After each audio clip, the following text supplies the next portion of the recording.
Welcome to It's Been How Long? The podcast about Cherry Hill High School East students from the late 1970s and early 80s. This is Kara Siegel. I'd like to welcome in Doug Lyons, assistant principal of Cherry Hill High School East back in 1980, to the It's Been How Long podcast studio, the teacher's edition. Hey, Doug, how are you? I'm good, thanks. Thanks for having me. Thanks for Uh, being here. Thanks for agreeing to be on the podcast. I have so many wonderful memories of my 10 years at Cherry Hill East, so I'm happy to remember them with you and your listeners. Very good, very good. So you were saying off air you've got a story you wanted to regale us with. Yes, can you hear the dog crying in the background? If so, I'll move him. No, no, I Okay, don't. he's going to settle down. Okay. Okay, so I started at Cherry Hill East. I was a kid. I was 22, I think. I was 22, and What year I was was that, if that you was remember? 1972. Oh, okay. So we were at the end of your tenure then, because we Yes. we graduated in 80. Okay. Yeah. Okay. So I'm a kid and I'm teaching seniors. Yeah. So I'm not that much older than they are. Looking back on it now, I had lunch with Katie Kuo a Yeah. few weeks ago, and we were both remarking how, she didn't realize that the age difference was so minimal. Right. She just saw me as Mr. Lyons, a full-fledged adult in a position of authority, whereas I thought, my gosh, you know, I'm, they say fake it till you make it. I mean, that's the stage I was in my academic career. Um, but I want to start with a story. It's the signature story of my years in Cherry Hill and maybe my 50-year career. But when I was uh, teaching, I was also coaching the swim team, which was an Oh, okay. enormous team, huge team. Yeah. And we worked out with girls' teams. So together they were huge teams. And I was close to my teammates, athletes. And I announced to them I was going to get married. And some of them were like, "Oh, wow. Oh, God. Yeah, yeah, he's old enough. Yeah, Yeah. sure. He's going to get married." So I guess maybe when that occurred, I was the director of student activities. So Okay. my reach was big. I knew a lot of kids and had been involved with a lot of activities with a lot of kids. Um, and there was a Saturday when our football team played Camden High. Okay. Now, we played Camden High because Camden High was in our league. I mean, the administration, we had we were conflicted about it only because the team was so powerful, and Cherry Hill East, they just hoped we didn't get hurt. There's no chance of winning. They were an amazing team. And the day we played Camden High was the day of my wedding. Oh, wow. So I could not be at the game. Okay. But we lose every year. So, I mean, I've seen us lose, you know. Um, so I was getting married. So we got married in Haddonfield at our church. And Nice. then we went to a little country inn way out. I can't remember the name of the town, but it was out in the woods about an hour away. And it was a little country inn that my wife and I really loved. And we wanted to have our wedding reception there. It was a reception of about 80 people. It was small. So we are having a lovely time at the wedding reception. And the owner of the inn comes up to me and he says, "Mr. Lyons, there are teenagers on the front lawn of the inn and they want to speak to you." So I thought, oh God, oh my God. How did they find me? I figure, okay. So, and then my wife Evelyn is, oh gee, Doug. I mean, really, this is our wedding day. And we're both astounded that they Found found you. found this place. Yeah, but there's no internet back Yeah. then. Um, so I go out on the porch, and there is, I don't know, 100 kids, Oh, wow. football players, some in uniform. some cheerleaders, a couple of band members, and Carl DeSantis. Carl DeSantis, name ring a bell? Ah, no, not for Okay, me. maybe before your time. Could be. Carl DeSantis was the captain of the football team. Okay. And so I walk out onto the porch of this inn, and there are all these kids. And Carl DeSantis comes up to me and he says, "Mr. Lyons, we know you couldn't be with us today because you're getting married, and we understand that. That's okay. But we won. We won the game. We were Wow. close, but we won the game." And so after we won the game, what we all wanted to do was we wanted to find you. Oh, they gave you the game ball. We Lift it up a little wanted you. higher. Lift it up a little higher. There we go. Okay. Yeah. We wanted you to have the game ball. Wow. So that in for me, that was a half hour of crying. Yeah. I'm now on the porch. And then on Monday, Carl delivered this to my office. Can you see that? Pass completed. Okay. Cougars. Yeah. Pass completed, Cougars, 1976. That's the day of the wedding. Oh, So, that's so sweet. I mean, that was the sweetest thing. Um, and you know, there used to be this, parlor game where people would say, if your house is on fire, and the fire and police folks say you can go in, but only for 5 minutes. Right. But What would you grab? right. And a generation ago, everybody had the same answer. We would go for the family albums. Right. We would go for our family history, all the photos. Right. Nobody says that anymore because the photos are all up in the cloud. Right. So now it's a more complicated answer. And the last time I played that game with a family group of family people, I said, "Oh, I'm going for the football." I know just what I'm going for. My wife is going for some of the jewelry her father gave her when she was a teenager that he Right. bought in Greece, and I'm going for the football. There you go. There you go. So, That's great. That's great. What a story. What a story. yeah, It just shows how beloved you were thank you. by them and I think all the classes. So so where are you now? What are you doing? What keeps you busy? Okay, well now I retired right before COVID. Pretty good Okay. time to retire. Yeah. I was 50 years in education and a Okay. number of different assignments. Most of them pretty wonderful. And my last school assignment, I had left. I was superintendent of schools in Mountain Lakes, New Jersey, which is Okay. a gorgeous town, Manhattan suburb. Okay. Schools were, architecturally beautiful, beautifully financed, a world-class faculty. I mean, it was a wonderful job. So I'm a superintendent. I was a superintendent for 10 years, and I actually became exhausted by the amount of federal regulation. Yeah. Just exhausted by it. And how much time we spent, putting papers in binders and sending the binders to the county office. And, none of us, myself, my administrators, my teachers, most of us felt, this, what benefit is this? Right. And, and I finally decided I just I don't think I can do this for a whole Mhm. career. Because for me, my office was in town hall. I was in town hall. Oh wow. And, it was the functionally correct place Mm. for the superintendent to be because the job left me little time to go visit classes, cheer on the teams, Mm. have lunch with kids, and the job had become really a bureaucrat's Yeah. career. And I said, I love the idea of being in charge of a school or a school system, but I don't think I can do it in public education anymore.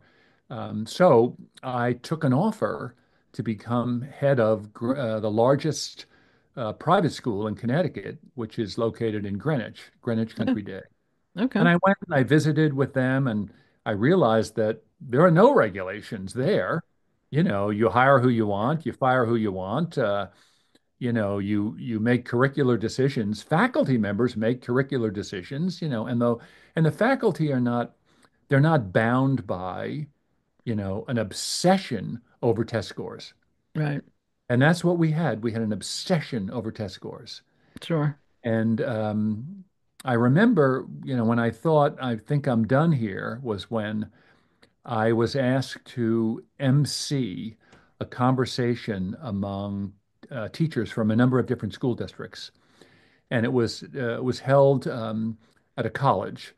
And in the conversation, a woman raised her hand and she said, "I have been teaching kindergarten for 25 years, and I always thought I would retire." She said, "But I'm done at the end of this year."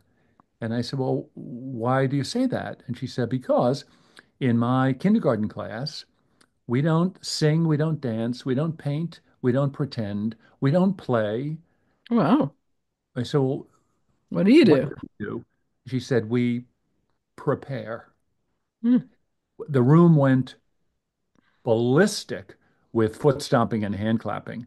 Mhm. By that, she meant we prepare for standardized tests at the end of the year because they're published in the paper.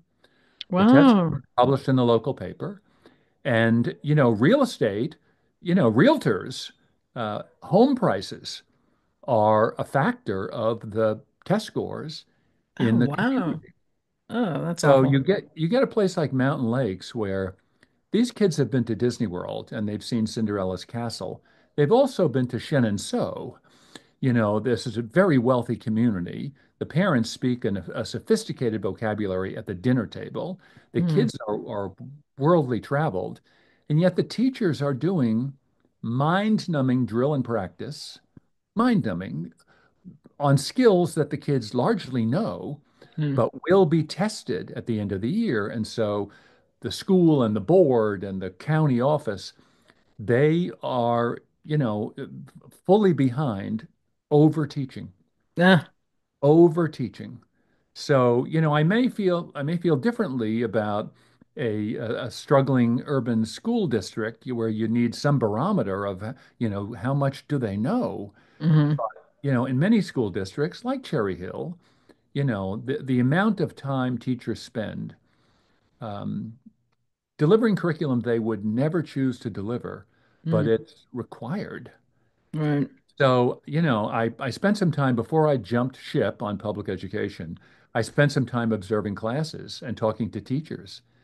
And I thought, I never imagined this for myself. I Yeah. never imagined this. About what year was it then you ended up going to Country Day? 1992. Okay, so that was about 10 years after you left East. Yeah. Yeah. And, Okay. the day I left my office in Mountain Lakes Public Education, I had a breakfast with my administrative team, and then I drove to Greenwich to have lunch with the new team. I cried the whole way, Oh. because I went into public education thinking it would be my life's ministry. It was like it was absolutely a religious calling, and the whole notion of giving that up. But I Yeah. had three kids in the system, and I didn't like what they were learning, and I didn't like the fact that their teachers were demoralized. Yeah. Yeah. So went to a private school, never looked back, but it still hurts me that um, public education is not in the hands of teachers. Yeah. The decision makers in public education are not the people in the room. Right. They're not. Right. And And yet, it's in greater and it's becoming more and more politicized. It's more and more politicized. not You know, even parents controlling so much or parents and teachers working together. It's become a political thing. It's a shame. well, I've spent time, quite a bit of time. I spent a week sitting in on classes in Finland Huh. and talking to teachers and parents and administrators. And I thought, you know, this is such an entirely different system, Mm. what I know, and yet so, so successful. Now, granted, part of that success has to do with lack of economic diversity. Hmm. They don't have, 25% of American kids in Hmm. school are living in poverty. Hmm. The child poverty rate in Finland is 2%. Well, So, so obviously there will be a difference in sure. test scores. But more than the test scores, it's the kind of graduate that is produced in a less regulated system, meaning that the heavily regulated systems, they graduate kids who are successful in what I would call an old smart, an old smart way. Old Hmm. smart means how much can you remember? Right. Whereas new smart, which is independent schools, private schools, new smart is a lot of time spending on not just what you know, what can you do with what you know? Right. And can you apply what you know in another setting in a creative way? No. So the independent school community, there's a lot of group work, at every grade level. Greenwich Country Day School, it looked Montessori-ish all the way through high school. You Hmm. go into a biology classroom, you don't see a teacher standing in the front of the room. You see teams of kids working on a project that was given to them by the biology professor. I was conflicted about it. I remain Hmm. conflicted about it, but my three kids had a joyful education, a lot of emphasis on creative thought, creative expression. You know, um, what people would ask me when I was the head of a private school, how do you measure your success? You're not using standardized tests.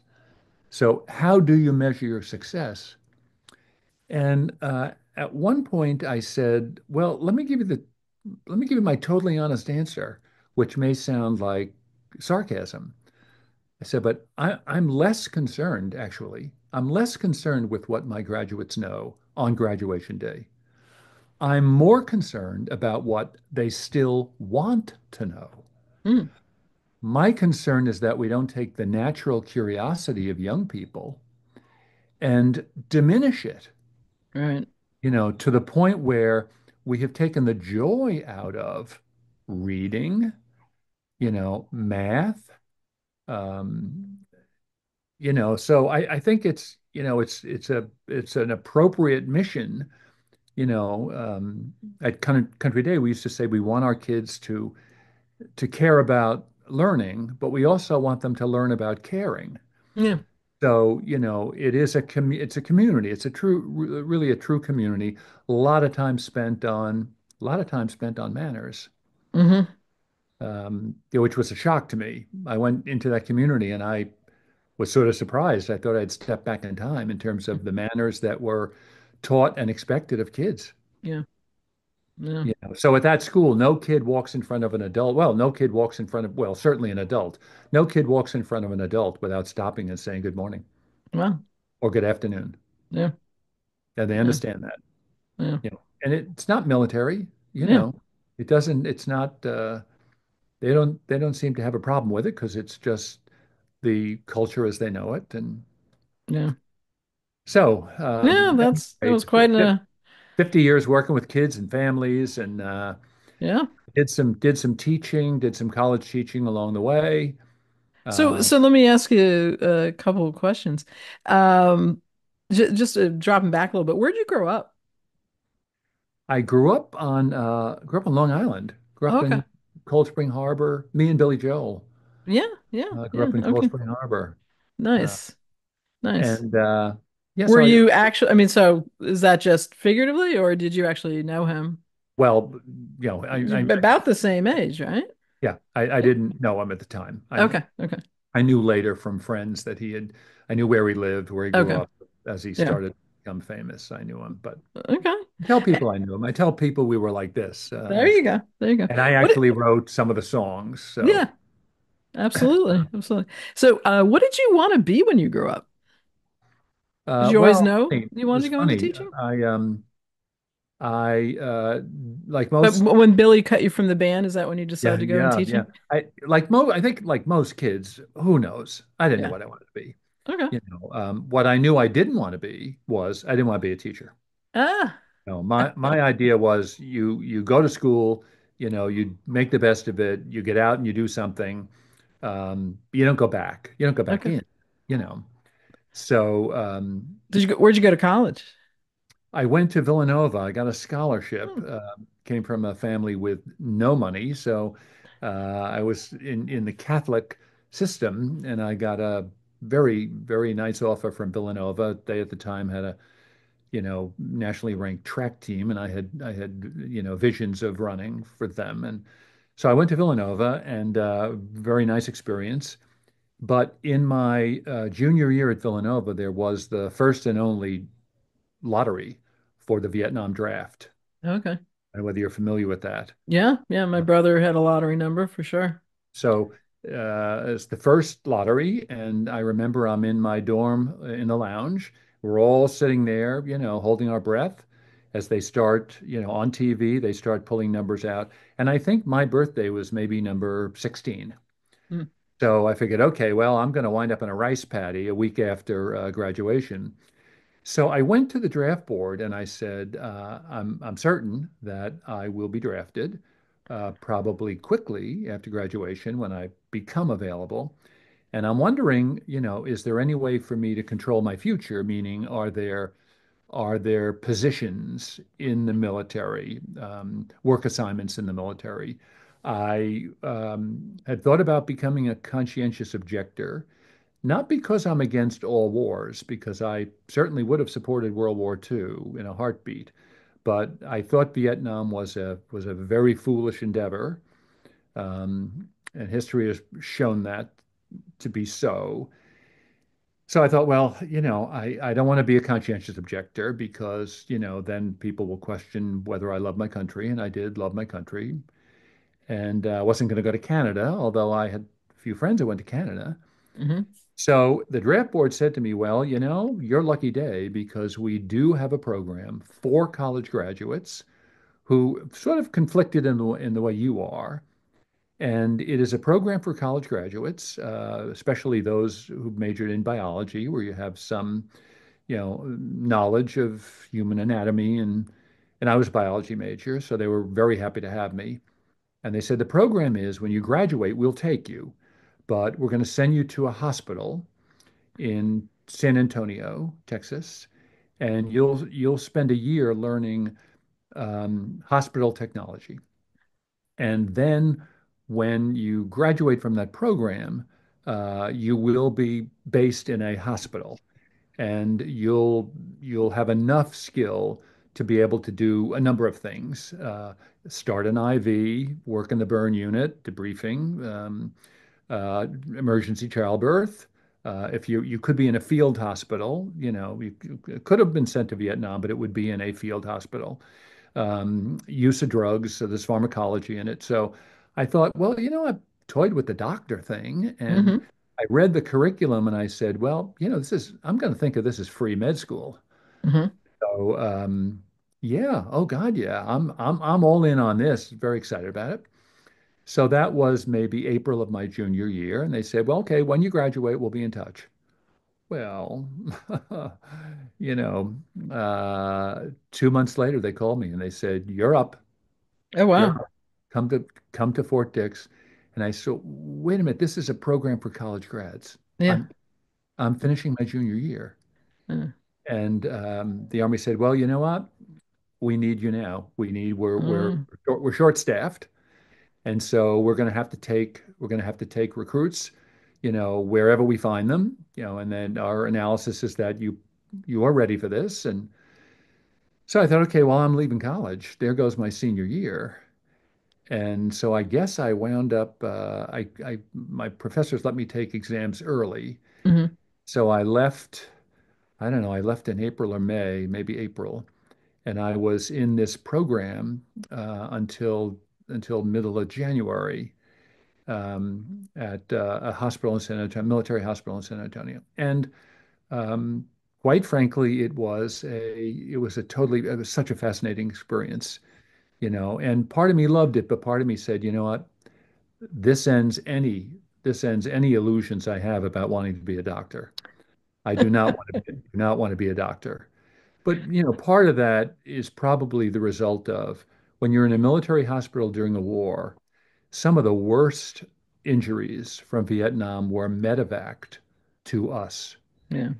And, when you're in the military, you can do things that in a civilian hospital, only a trained nurse or IV team specialist or social worker could do, and in the social worker area, um, there were times when a young wife, young Midwestern wife would come to Texas to see her husband who was badly burned, Mm. facial burns. And instead of having a trained social worker meet with her to get her ready to go upstairs and see her, 20-year-old husband, I had to do it. Wow. And so there was so many emotions in that job, you Oh yeah. know. But what it did say to me was I don't think I can do this. Not that I didn't like the sight of blood. I didn't get weak at Hmm. the sight of blood, whatever. And I certainly, I could handle myself when surrounded by somebody or multiple people screaming in pain. Um, but I said I don't think this is me. And so at that point, I had my feet planted firmly in midair and was thinking, okay, well, I guess, my generation, if you want to go to grad school, you default to business school or law school. So I applied to Penn for law school, got in. Um, Quick question. So did you end up did you get deployed to Vietnam no, or no, no, but yeah. that was the lucky part. Nope. I was in the US the whole time. And at what point did they what point how long were you in for? 2.5, 3 years or something? Or Six, six? six. Six. But Okay. but the first year was full-time military. Right. And then the remaining five were one weekend a month Okay. and a month in the summer. So the one weekend a month when I was teaching in Cherry Hill, I was living in Philadelphia. Okay. I was spending, Friday afternoon, Friday night, Saturday and Sunday at the VA hospital in South Philadelphia. Okay. So, I mean, I still had responsibilities to the military, and I was in a VA hospital, which was pretty much a nursing home. Mm, Um, so it was a long stay. I don't regret that. I think, I learned a lot, grew up a lot, but so it takes me a while to get my degree because I missed my senior year. right. And I went back and I talked to the dean of Villanova and I said, well, what do I do now? Yeah. Um, and the dean said, well, I'm going to contact the Army to see what exactly the curriculum was down there. Oh, they can count it That as credit. I Yeah. said, okay, well, so I'm thinking, well, maybe they can get me 3 credits or 6 credits. Well, they granted me senior year credits in the nursing school at Villanova Oh wow. because they said, a lot of the things that you've done down there, nurses, our nurses can't do unless they've gone to grad school Wow. or unless they've had specialized training. Like you just can't pop a needle in someone's arm and start an IV in a civilian hospital. You have to be an RN. You have to go for like a 10-week training thing because you could kill somebody. Mm. Get an air bubble in the line, whatever. No, in the military, you watch a film, you do it with an orange a couple of times, and then you pair up. One guy gets in a bed, the other one spikes him, then you Yep. switch. Yeah, little did I See, know. see one, do one, teach one, we always said. Yeah, so I mean, that was the final gift of Villanova that they graduated me Nice. when I got back because they said we can credit you with courses that we have here at That's great. Villanova in the That's nursing school. So, I often say that I majored in biology and nursing. yeah, yeah. That's very Back cool. back when no men were in nursing, and now it's Right. so much better that there's so many men in nursing. Can you remind us what classes did you teach at East? You started as a teacher and then you moved into administration as a principal. So what classes did you teach? Mostly in the English department. I taught, well, over the years, I taught juniors mostly, I think, Hmm. and maybe picked up a couple of senior classes. Okay. But Did you have I a was favorite not. class? Oh, Um, I was not in the classroom long, very okay. long, because well, first of all, I started to say it, you know, Oh earlier yeah. that I had not imagined being a teacher, Right. and so I had graduated off track, and I was going to start law school at Penn in September, but I was done in January with the military. So I had to find something to do from January to September. I had been accepted at Penn Law School, and I just needed income. And a friend of a friend told me that the swim team at Cherry Hill East, state championship swim team at East, was looking for a coach. Big team, a lot of prestige on the team. And the coach was unable to serve due to a family tragedy. And so I contacted Cherry Hill East, and I think they were interested in me largely to coach swimming, and so I went in, and they looked at my resume and my coursework, and they said, well, let's see, what could you teach? You could probably teach this, this, and this. So I said, yeah, oh yeah, absolutely, I can teach that, sure, yeah. So I wind up So they starting in did January. not require a teaching degree then, back in the early Well, 70s. they did, but they got Cherry Hill got an emergency certificate for me. Ah, okay. Okay. I mean, I knew that. I Yeah. knew that this was a 6 month emergency thing, which was all I needed. Right. It's all I needed. I'm going to grad school, law school in Yeah. September. I need some income. So I start, and I'm thinking, gosh, I would never imagined how rewarding this is. I mean, I was exhausted at the end of the day because I was working like crazy. Um, and then Bernie Shapiro walked into my classroom in maybe April, and he said, "So, Doug, what are your plans for September?" And I said, "Oh, Bernie, I'm been accepted at Penn Law School, so I'm going to Penn." And he said, "Oh," he said, "Well, I'm kind of disappointed to hear that." And I said, "Well, why is that?" And he said, "Well, because we were hoping that we could convince you to stay." And I said, "What? Is that an option?" And he said, well, you would have to agree to go into a master's degree program and be supervised by that program for, 2 years. And the program would end with a Master of Arts in Teaching. Under those circumstances, you can continue. Well, it was stunning. I mean, I practically cried, and I said, Bernie, he said, Doug, what's the matter? I'm breathing heavily. I said, Bernie, until you made this offer, it just never occurred to me that I might do this as a career. But when I think about it now, next September, I don't want to be in Penn Law School. I can't think of any place in the world I want to be except in my classroom here, with my kids and my athletes and, my colleagues and the faculty. I don't want to go. So he said, okay, well, let's get you in a program. So I applied to University of Pennsylvania Master of Arts in Teaching, and it wasn't what they called an alternate route Hmm. teaching, and I did that. That enabled me to stay. But then, the second thing was I was having the time of my life when Bill Shine, the superintendent, came to see me. He stopped into my classroom and he said, "Doug, how are things going?" I said, "Couldn't be better. Never realized this was what I was meant to do."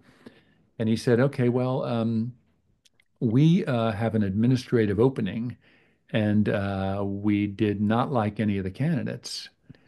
And so we're a little bit stuck. And we were wondering whether you would take it, And the first assignment was the student affairs position, which did include the supervision of a number of academic departments.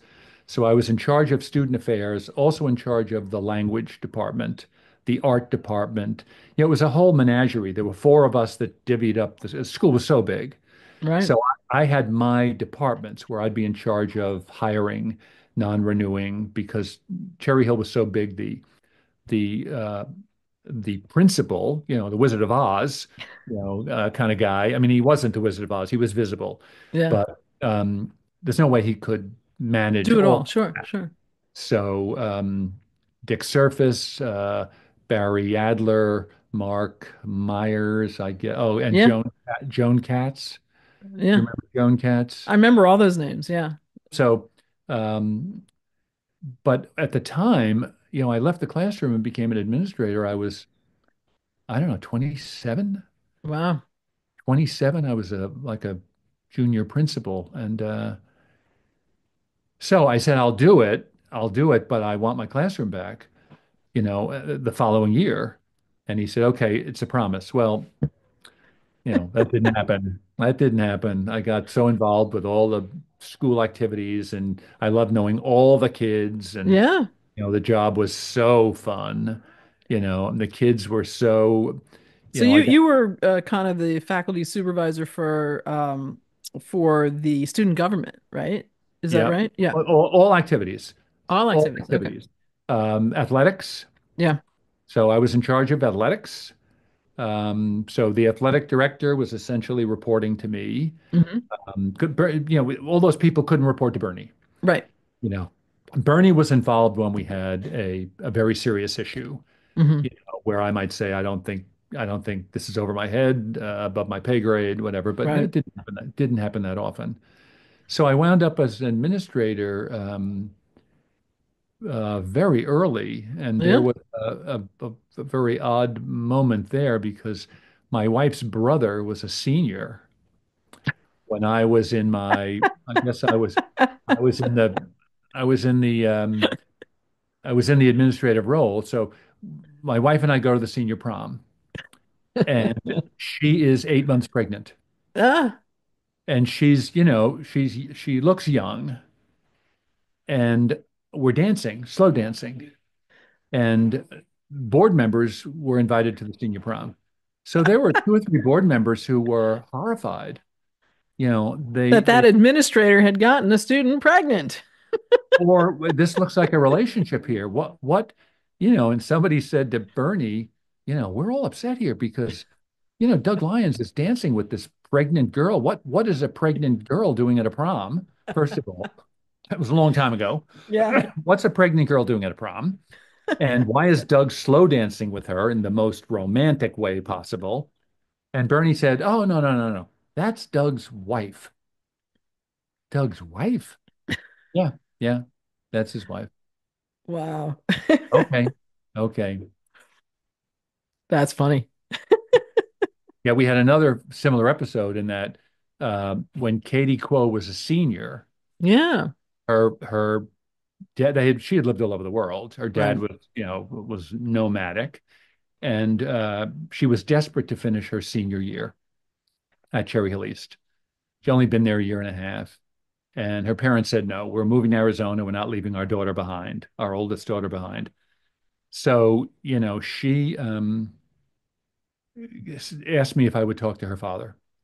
And she said, look, Ann Coutura, Ann Coutura's family said that they will host me. I can live with them for the year. And, I just need for you to tell my dad that, that people do this and it's not crazy. The Coutura family, they're wonderful. She'll be in good hands. The school will keep an eye out for her, whatever. So David Quo, Katie's father, very formal man, came in to see me and he listened to my pitch and he said he was going to go home and think about it. And he did. And he came back a couple of days later and he sat in my office and he said, uh, I will agree to do this on one condition. She has to live with you and your wife. She has to live Wow. in your home. And we knew David and his wife because we were members of the same church. So we had Okay. a relationship with them. And I thought, oh gosh, what am I, 26?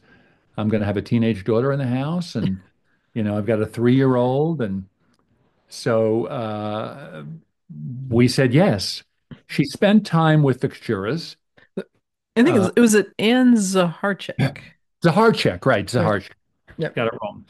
I looked. Yep. Did spend time with them, Yep. but then she moved over to our house. I don't know whether she was supposed to move back, but she stayed at our home in Haddonfield. And I had a 3-year old daughter who was just, over the moon about Katie, and and it was a wonderful experience. But my wife had to go to visit her parents. They lived about 3 hours away. Something was Her dad was had a medical problem, so she left for an overnight. Okay. And so I get home from work. Katie gets home from school, and I said, I'm not gonna cook. I'm not cooking. Let's go to Ponzio's.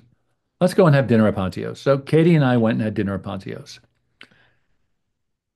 Somebody saw us having dinner at Ponzio's and called the superintendent, called a couple of trustees, and said, "We got a problem here. Oh gosh. We've got an administrator out having dinner with a very beautiful teenage girl." And here again, you know, superintendent called me. I said, "No, Bill, she's my daughter. She's my daughter for the year. It's all on the up and up. Her parents signed off. Parents are in Arizona. The kids lived all over the world. Just needs to finish something, and she's made such an impact here. We don't want to lose her." Um, so Yeah.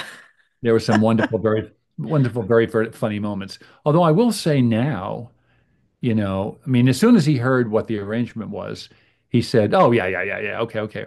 Now, I would still do it, but I would never be alone in the house Oh, right, right, with right, a right, right. teenager. I mean, you could now, I Oh yeah. would there would be a third person in Yeah. the house. I mean, the 3-year-old was in the house with us, but you got to be optics or everything now. Oh, I know. It's crazy. What you can and can't do, and then the liability risk to Yeah. teachers who are just trying to do the right thing. It's just crazy. It's absolutely crazy. Um, so one of the questions is what really happens in the teachers' lounge? Well, I'll tell you that.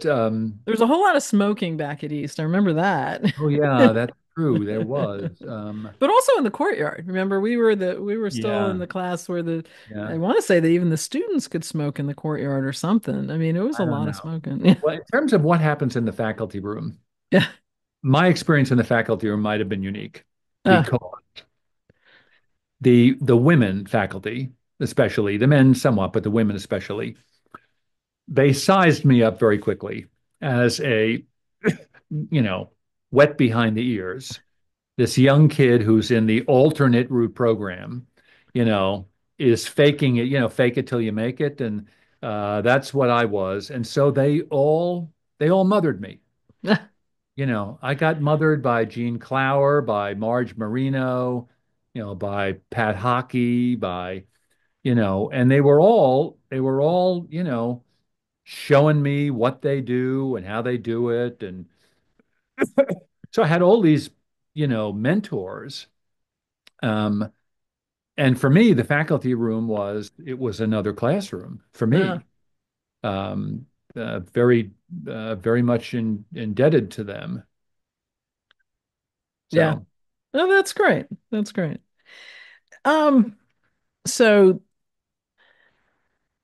if you can remember back to teaching back in what would be the very early 80s, late 70s, which would have been our class. yeah.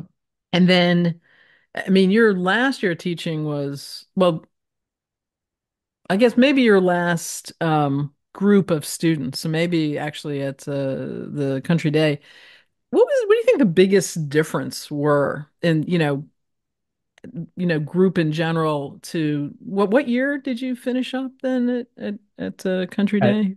okay. So yeah, okay, I'll Because tell you, you. you you saw, I mean, basically you attended when we were still on, we were doing punch cards, right, in the computer Yep. lab, Yep. to the Yep. point I imagine where kids were showing up with their laptops and their phones, right? Yeah. You went Well, through that whole change, right? yeah, let me give you an example. I remember first my first year as a teacher. I had a problem with a kid.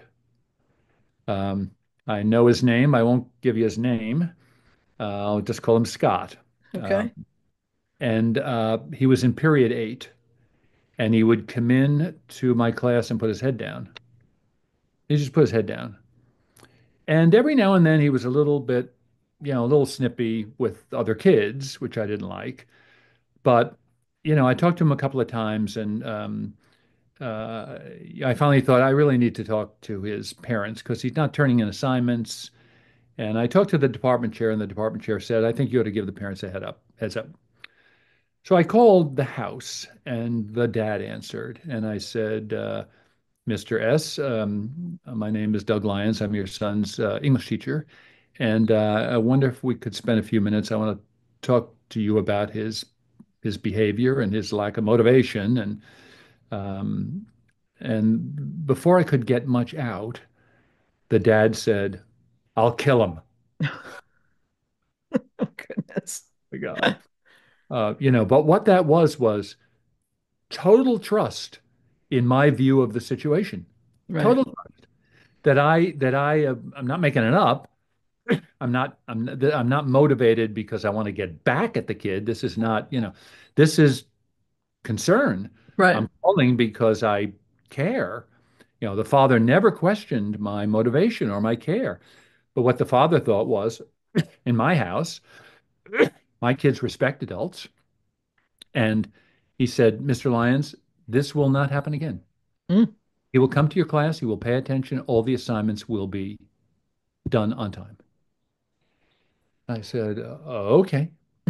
And I had more than a few episodes similar to that in which parents were very quick to support me. Yeah. Um, and then I remember the last time I disciplined a kid. It was a boy who was the goalie in our ice hockey team Yeah. at Greenwich Country Day. And we were playing a championship game, and he let the only winning goal in. We lost. And so this boy starts to cry, and he runs up to the locker room. Where the ice hockey rink was a freestanding building, obviously, across the playing fields, and it had its own locker room, showers, Hmm. changing facilities, whatever. So the coach said to the other kids, just give him a minute because he's crying. He's red faced. And the coach thought, he's probably embarrassed. So they waited a minute and then they all went in to comfort him.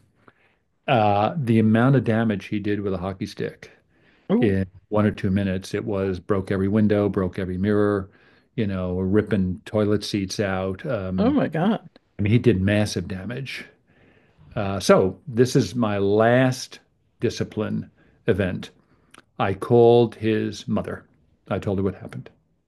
And his mother said, were other children involved? First question. And I said, actually, no, alone. And she said, oh, okay. So he lets the winning goal in, and the coach allows him to be alone in the locker room. How smart is that? Oh my And I God. said, well, it was 1 minute, and the kids were right outside. They didn't want, I didn't, the coach didn't want the kids to rush in, give him a minute to collect himself, whatever. Um, well, what happened in the last discipline episode was the mother went into lawyering up mode, Ah, lawyering up. wow. And in my career, I saw more and more and more of that. And it became very clear when a kid did something that, it was clearly wrong, and the kid was going to be suspended for, I don't know, 2 or 3 days. This is in Greenwich, Yeah. uh, my last year. And the father came in and said, I'm going to ask you to let this go. And I said, well, I was eighth grade, eighth grade. I said, well, why would I let it go? And he said, well, because if he accepts this punishment, I said, it's not going to be on his record for college. He's eighth grade. Yeah. But it sent a message that, you have violated the code of conduct here. Yeah. The father said, I like you, Dr. Lyons, and I was a Dr. Lyons at that point. He said, I love the school, really respect you, understand the rules, but I just need an exception. I said, why do you need an exception? He said, because if I don't have an exception, I just hear a door closing for my son. And so I think what has happened over time is parents have become terribly, terribly anxious about their kids' futures. Hmm. And uh, you know, I don't remember, especially as a kid growing up, that we were not allowed to make mistakes. Here mistakes loom very large. You know, he's a kid. And what I said to the father was, he said, "Well, he's being punished." I said, "He's not being punished."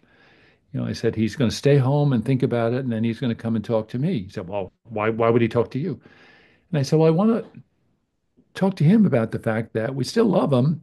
He's still a great kid and happy he's in a part of our school. But, I want him to understand the social contract among people. There are certain things that, if you're feeling anxious, whatever, we're here to help.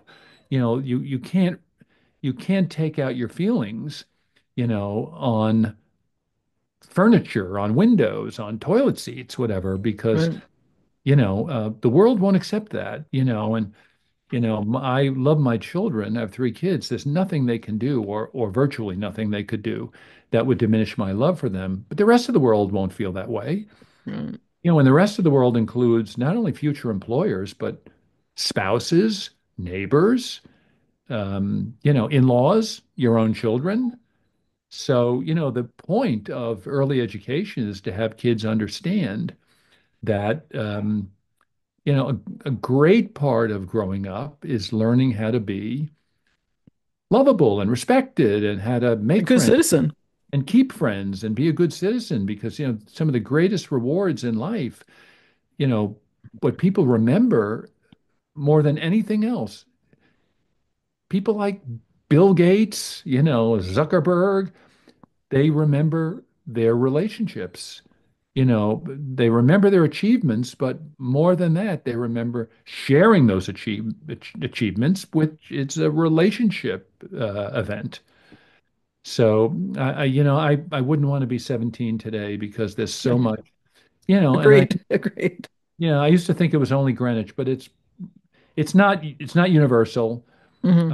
but it's pretty widespread in the Northeast, on the West Coast, you know. Well, here, Kara, I mean, listen to this. What percentage of college kids, in the 200 really competitive colleges in the US, 200 meaning colleges in the US that accept less than 50% of their applicant pool. Some of them accept 49%, but Right, right. there are about 200 that accept something less than 50%. What percentage of the students in those schools are on antidepressants or anxiety meds? What do you think? It's got to be greater than 50%. Well, it's close to 50%. It is close to You know, okay. all these kids getting through college, they're Yeah. medicated. Yeah. You have to be medicated to get through college. Yeah. When did how'd that happen? Who did that? How did we allow that to happen? Yeah.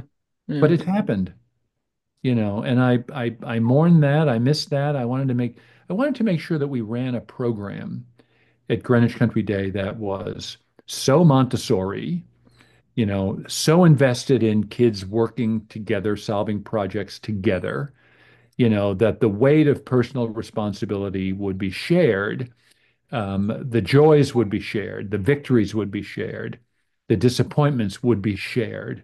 You share a disappointment, you've got direct comfort, people who are sharing the same disappointment, Right. you know.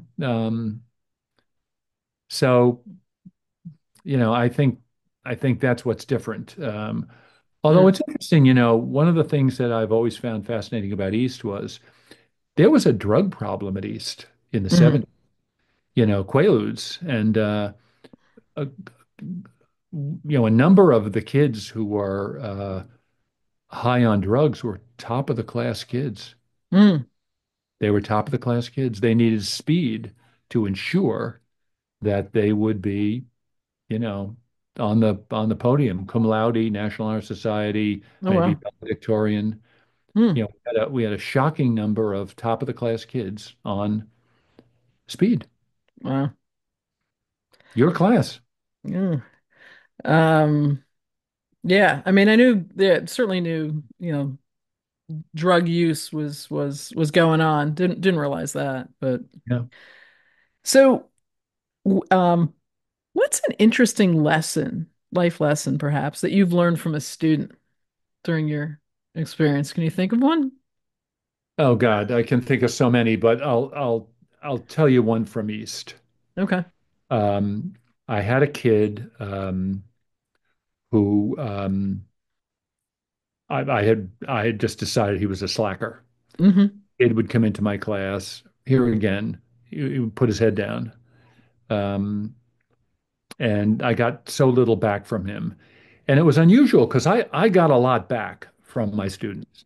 You know, they knew I really got a kick out of them, enjoyed them as people, you know, and I had great relationships with really almost all my kids, and nothing coming from him. And I viewed him as being kind of arrogant. Mm, I think that's the word I would use. This kid is arrogant. He's very handsome, and really kind of distant, aloof, arrogant, you know. And I sort of didn't like him, which was unusual. I couldn't reach him. Um, and I was pretty much written him off, hmm. what I can do here. And then my wife and I don't think we were married at the time. I think we were dating. We went to Ponzio's for dinner, and then I think we went to a movie, might have been Cherry Hill Cinema, Ellisburg Mm, Circle. I don't know. So we went to the movies one night, and we went to see a movie that was just out, so we had to wait in line to get in. hmm. So I'm waiting online to get in, and the line spans in front of a laundromat. Hmm. I'm looking in at the laundromat, and here is this kid with two or three younger siblings, and he's doing the family laundry. Mm, Because I went in and I said to him, "Hi, how are you doing? What's happening?" And he was very embarrassed and he sort of didn't want to talk about it, but he obviously knew the situation. Here I am. I'm 17 years old. I'm doing the laundry for my family, folding sheets and towels and, an 8-year-old's underwear. And, in Cherry Hill, people had people had washing machines and dryers in their homes. right. I mean, so we chatted for a little while, and then he said to me, "Mr. Lyons, my mother left us. Mm, My mother left us, almost a year ago, and my dad is working, two jobs, and so I really have to take care of my brothers and sisters, and I have to help maintain the household."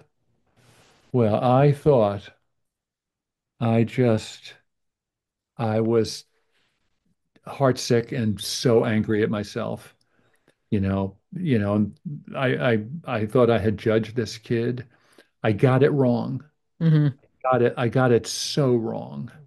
Instead of, you know, sitting down with him and trying to get to the root cause of his behavior, I figured, oh, he has dismissed me. He's no interest in me. Right. He's written me off. I'm going to write him off. Um, Fortunately, that happened when I was 25, 26. It never happened again. Mm, For the next 45 years, if I wound up with a kid and I did not understand what was happening, I made no diagnosis, no judgment, no evaluation, no attitude. I found time to be with that kid to say, talk to me, tell me, you know, nothing's happening with you in terms of school, and I want to know why, because I think you are smart, and there must be something else. Are you okay? Whatever. yeah. So that was a big early lesson, and I'm glad it came so early in my career. Yeah. Yeah. That is great. So, one last question. What was a teaching point that you wanted every student to come away learning from something that in your class? What was something that you wanted every kid to come away with knowing when they left your class? Well, I mean, I said earlier, how do Mm, I evaluate the success of the year? I wanted kids as an English teacher. What I really wanted was them to love books. I wanted them to love to read. yeah. Uh, and so we spent a lot of time on the books, and we read some fabulous books, Catcher in the Rye, Death Be Not Proud, Huckleberry Finn. Huckleberry Finn, they say never teach your favorite book, but for me, Huck Finn is the great American novel of conscience. Mhm. And there is that moment where Jim realizes that if he helps Huck realizes if he helps the runaway slave, he will in fact go to hell. Mm. He's been taught that.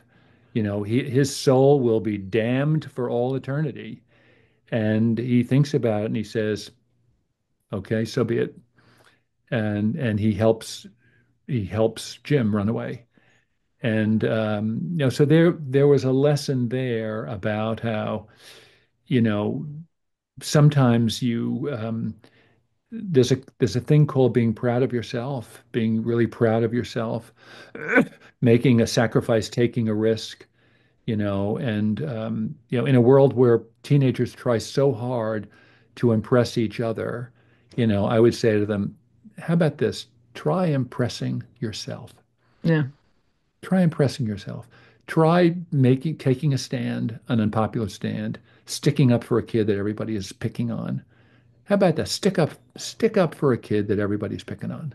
Yeah.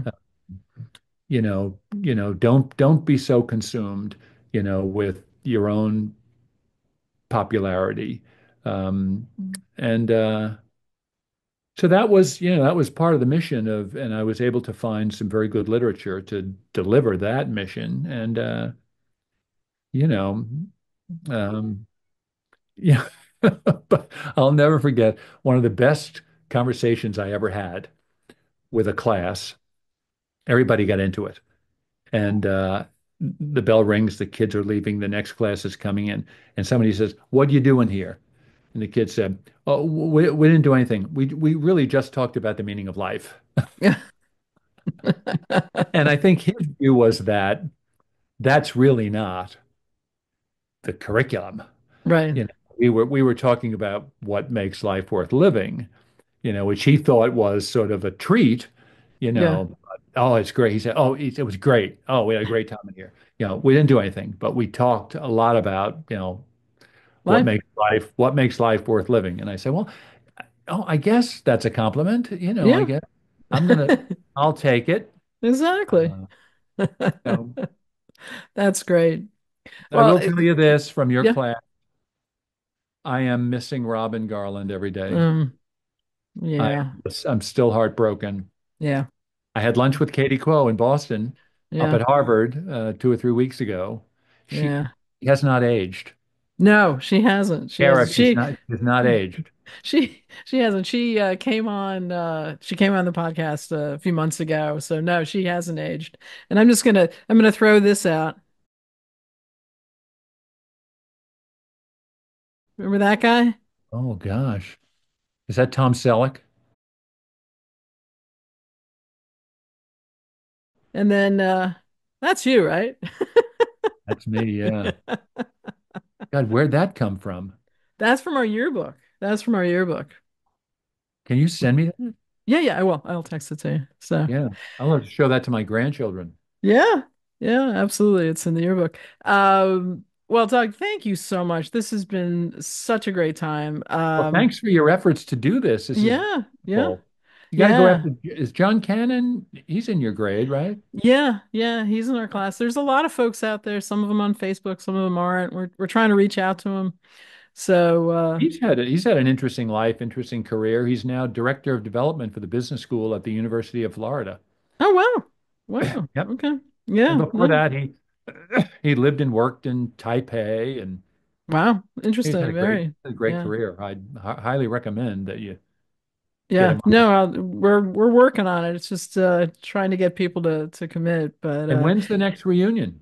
so our reunion, our 45th is going to be on April 26th, 2025 in Cherry Hill. Oh, So that's this coming April. this coming April. Yeah. So if Oh you're gosh. around, Yeah, can Katie you will know and we'll, send me the date? I'll yeah, mark my calendar. yeah, that would be great. Where That will would it be great. be? Do you have a venue? Yeah, so there's a Miller's Ale House on 73. You know Okay. Alan Feldman. Yes. Yeah, Alan. Yeah, Alan's in town, and Alan's been doing a lot of running around trying to set things up for us. So he's kind of talked to them. Great. So we kind of on their books. I, So yeah, it's going to be great. I went to the class of 79 reunion Oh, okay. a couple of years ago, Yeah, 2019, probably right before COVID. right before COVID. Yeah, Yeah. And that was yeah, fun. Saw Fred Belchikob there, and yeah, there were a yeah, couple of teachers there that were after my time, but yeah. you know, Fred Very Gehring, cool. Jackie Schillmuller, saw some, kids heavily involved in school activities, student Yeah, government, like that. So it was fun. yeah. I know our class. The hockey team won the state championship our senior year, and that group of women was just inducted into the Cherry Hill East Sports Hall of Fame this past weekend. So, Fabulous. yeah, yeah. That's great. Anyway, well, thank you so much. Okay, This happy holidays. Thanks for inviting me. I'll absolutely, I'll see you in absolutely. April. Yeah, that'll be great. Be well. Bye-bye. Take care. Thanks for joining me on It's Been How Long? The podcast about Cherry Hill High School East students from the late 1970s and the early 80s. A shout out to my cousin Brad Corbett, whose podcast We Weren't Friends in High School inspired me to do this podcast and whose advice and encouragement have been so helpful. Thanks also to my husband, Randy Cockdale, who read all the fine print on the podcast hosting website so I wouldn't have to. And thanks to Jeff Lyons, content consultant and guinea pig, and to Deborah Smead, also content consultant. And thank you to all our classmates who are listening in. See you next week.